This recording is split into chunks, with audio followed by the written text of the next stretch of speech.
A message from June O'Neill concerning healthcare reform. Our country is facing an enormous debt crisis. Many of the plans to reform healthcare will make this crisis worse. As an economist and former director of the Congressional Budget Office, I'm deeply concerned about these healthcare reforms. They will add hundreds of billions of dollars to the already $12 trillion national debt. We are paying $500 million a day in interest alone. This growing debt is unsustainable.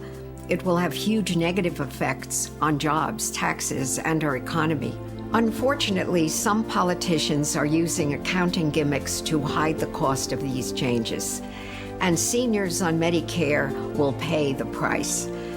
Changes are necessary, but I fear these health reforms are definitely not the answer.